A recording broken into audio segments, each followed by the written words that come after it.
Supreme court ने आज ये कोर्ट किया कि जो इलेक्टोरेट है वायनाड की, उसके साथ ये नाइंसाफी है। जिस तरह से ये सब कुछ हुआ है बीते दिनों, उसी को आधार बनाकर उन्होंने स्टे पर एक तरह से रोक लगाई है और ये भी पूछा कि जज ने जो अधिकतम सजा दी है उसका आधार वो समझा नहीं पाए। जो निचली अदालत के फैसले पर आज सुप्रीम कोर्ट की टिप्पणी आई। देखिए, निचली अदालत या हाई वायनाड की जनता से भी बदला ले रहे थे क्या? निचली अदालत और हाई कोर्ट ने किस आधार पे दिया वो बोलना मेरा अधिकार नहीं है, वो अनाधिकार चेष्टा होगी अगर उस पे बोले। वायनाड की जनता की जहां तक बात है, यदि उनके केस का निर्णय उनके विरुद्ध आता तो बाई इलेक्शन हो जाता। ये तो कई बार होता है भाई, कई बार कोई त्यागपत्र दे देता है अपने मन से, कभी किसी सांसद की मृत्यु हो जाती है तो कुछ महीने के लिए वो प्रतिनिधित्वहीन हो जाता है वो क्षेत्र, उसमें ऐसी कौन सी बात है। और चुनाव आयोग उस चीज को तुरंत ध्यान में रख के उपचुनाव करवा देता है, इसमें कोई तो खास बात है नहीं। ठीक है, 2-3 प्रश्न लेते हैं फिर आप रोहन जी। सर मेरा ये क्वेश्चन है कि आप जैसे किसी का पर्टिकुलर का नाम आता है, आप सर वहां से क्वेश्चन बदल देते हो। उन्होंने बोला कि अभी 3 साल की जेल हुई, 3 साल की सजा सुनाई गई, आपने तब कैंसिल नहीं करवाई। यहाँ पे 2 साल की अभी कंफर्म भी नहीं हुई, आज तो स्टे भी लग गया, तब आपने उनमें 24 घंटे के अंदर उनको निकलवा दिया था।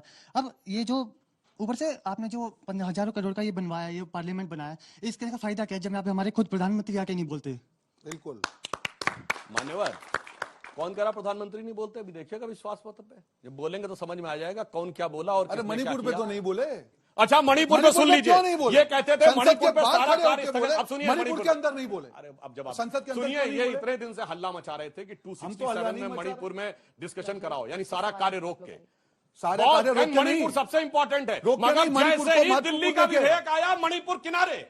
कैसे? क्योंकि आप गठबंधन की राजनीति ज्यादा इंपॉर्टेंट है। भाई साहब 267 क्यों नहीं दिल्ली पे आता है? आपको कहना चाहिए था नहीं, दिल्ली का विधेयक नहीं डिस्कस होगा, पहले मणिपुर लाओ।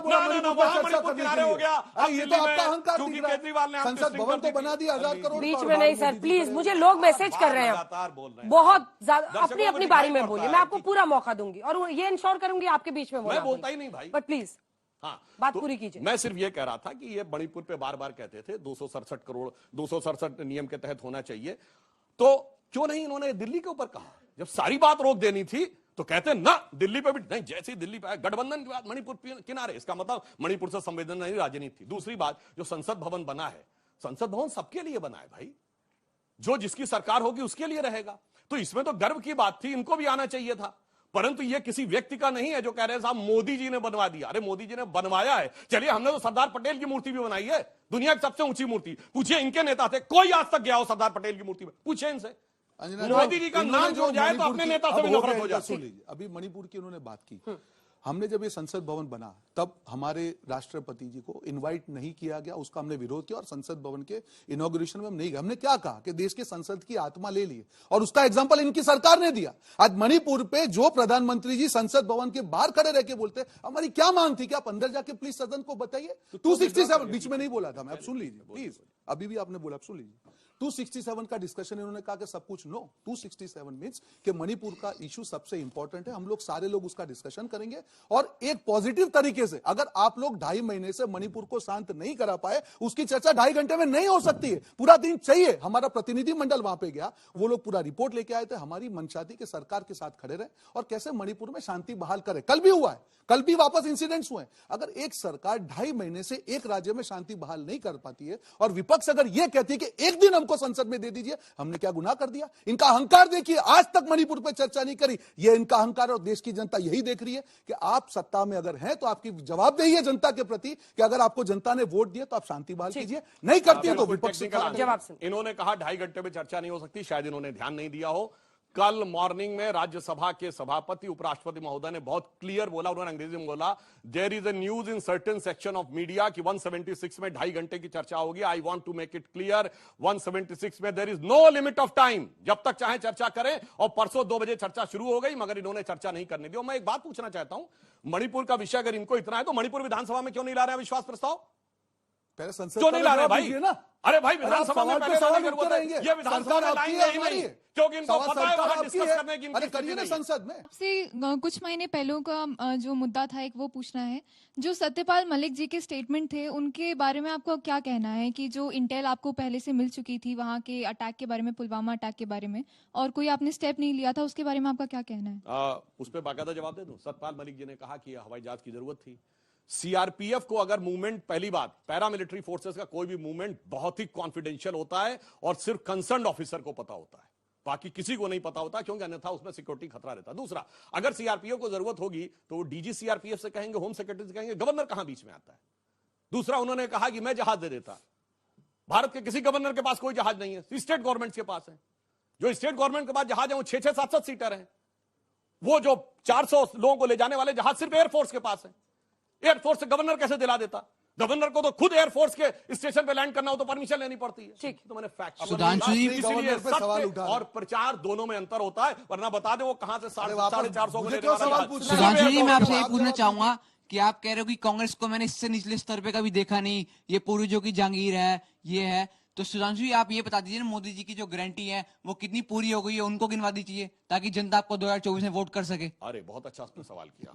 सुनिए, 48 करोड़ जनधन अकाउंट आए, जो वर्ल्ड का सबसे बड़ा फाइनेंशियल इंक्लूजन है। 11 करोड़ घरों में शौचालय पहुंच गए। भारत के हर गांव में बिजली, पानी, सड़क पहुंच गई। आपको पता है मोबाइल फोन आप सब यूज करते हैं, स्मार्टफोन 1 बिलियन हो गए। आपको पता है मोबाइल फोन एक्सपोर्टर में हम दुनिया के महत्वपूर्ण देशों में एक आ गए। आपको पता है कि इंफ्रास्ट्रक्चर में हम इन्वेस्ट करने में नंबर 1, मोबाइल फोन मैन्युफैक्चरिंग में नंबर 2, ऑटोमोबाइल मैन्युफैक्चरिंग में नंबर 3 और स्टॉक एक्सचेंज में नंबर 4, अर्थव्यवस्था में नंबर 5 हो गए। 50 करोड़ लोगों को आयुष्मान भारत में स्वास्थ्य बीमा कवर मिला। और सबसे बड़ी बात जानते क्या हुई? अब era of India as a soft state over हो गया। वो शांति के कबूतर उड़ाते थे, जमाना चला गया। अब गुरु गोविंद सिंह जी के बाज उड़ने का समय आ गया। अंजना जी, छोटा सा जवाब आप दे खुशी की दीजिए। बात, मैं सिर्फ इसका एक टिप्पणी दूंगा। और इससे इन्होंने तेवर मुझे पता चल खुशी रहा है की- कि अविश्वास प्रस्ताव में क्या बोला बिल्कुल, जाएगा वो मालूम बीजेपी है, की वो तरफ तो- से, वो तो होने ही वाला काम है। गिनाया देखिए, जाएगा। मुझे क्या खुशी ही की बात आपने है। फ्लोर तो नहीं दे दिया नहीं, इनको? बिल्कुल नहीं। देखिए, एक खुशी की बात है कि बहुत दिनों के बाद इनके मुंह से इंडिया शब्द तो निकला, क्योंकि अब तो कंडीशनिंग हो गई थी आपकी कि इंडिया का विरोध करो। धन्यवाद उसके लिए, आपने इंडिया को अच्छा, नाम इंडिया का दिया। हिंदी में नाम बता दीजिए। किसका नाम बताऊं? इंडिया का भारत है नाम। नहीं, आप वाले इंडिया का क्यों बताऊं मैं आपको? मैं क्यों बताऊं आपको? आगे क्यों? भारतीय, ये है राहुल गांधी राष्ट्रीय- इफेक्ट। मुझे क्यों बताना है आपको? आप अपनी बात करिए। सुनिए, इनकी गारंटीज क्या थी? आपकी आपने एक बात सवाल कीजिए। पूछा, एक मिनट मैं जवाब अच्छा, दूं। चलो, कोई बात नहीं, इनकी नहीं गारंटीज थी। क्या थी चलता है। गारंटीज इनकी? जो इन्होंने कहा गोल पोस्ट कैसे शिफ्ट करते हैं, कि क्या कहा था कि हर भारतीय के खाते में कितने आएंगे? कितने बोला था इन्होंने? 15 लाख आए आपके खाते में। 15 लाख ले कौन गया नहीं था? आए। बीच में मत बोल, अब बीच में मत कोई बोल। बात नहीं, सिर्फ याद दिला रुकिए रहा ना, हूं रुकिए आपसे। रुकिए, बीच में, प्लीज रुकिए, प्लीज ठीक, ठीक, ठीक। मत करिए ना प्लीज। हर भारतीय को 15 लाख मिलेंगे? नहीं मिले। 2 करोड़ नौकरियां हर हर हर वर्ष हम देंगे। क्या 2 करोड़ नौकरियां देश को मिली? नहीं मिली। किसानों की आय हम दुगनी करेंगे भाई और बहनों। क्या किसानों की आय दुगनी हुई? नहीं हुई। हर भारतीय को घर मिलेगा भाई और बहनों। क्या घर मिला हर भारतीय को? नहीं मिला। हर भारतीय को घर मिलेगा भाइयों बहना, मिला? नहीं मिला। हर घर में जल होगा, जल में नल होगा, नल में पानी आएगा, नहीं मालूम है तेल आएगा, नहीं मालूम है। हुआ? कुछ नहीं हुआ। आज जो गारंटी की जब हम बात करते हैं तब ये दूसरी स्टोरी सुनाते हैं। प्रधानमंत्री जी को वोट इस युवा ने उनके भाषणों को देख के दिया था, एक विश्वास किया था कि अगर ये व्यक्ति बोलता है तो करता है। आज गोल पोस्ट मत शिफ्ट करिए। देश का युवा आपसे जवाब मांग रहा है कि हमारी नौकरियां कहां है? कहां है 2 करोड़ नौकरियां जो बोल के सरकार में आप आए थे? बताइए, देश की जनता को जवाब दीजिए उसका। इधर उधर बात मत घुमाइए। आज जवाब दीजिए नौकरियों का। यह युवा आपको पूछ रहा है। जवाब दें। दीजिए। 2 करोड़ व्यवसाय रोजगार के अवसर अच्छा, कहा था। नौकरी नहीं था। अगर 2 करोड़ नौकरियां करेंगे अच्छा, तो 10 साल में 20 ठीक करोड़ है। नौकरियां हो जाएंगी। अच्छा, इस इतनी देश में नहीं 20 दे करोड़ पाएंगे, नौकरी हो सकती है बिल्कुल। क्या? हर आदमी को जरूरत ही नौकरी बना के रखना जरूरत- चाहते हो देखिए, मेरे अब आप भाई? देखिए, व्यवसाय स्टोरी भी तो होना चाहिए। नौकरी- कोई बीच में नहीं, नौकरी मिस्टर देने मिस्टर वाला। गुप्ता, देखिए। ये नौकरी is मिस्टर not गुप्ता नौकरी। प्लीज सर, आई इंश्योर्ड कि वो बीच में नहीं बोले। ensured him also. He हाँ, मैंने speaks also इंश्योर in किया, between. मैंने इंश्योर Let us- let अरे us मैं चुप have a मैंने word. इंश्योर किया मिस्टर गुप्ता।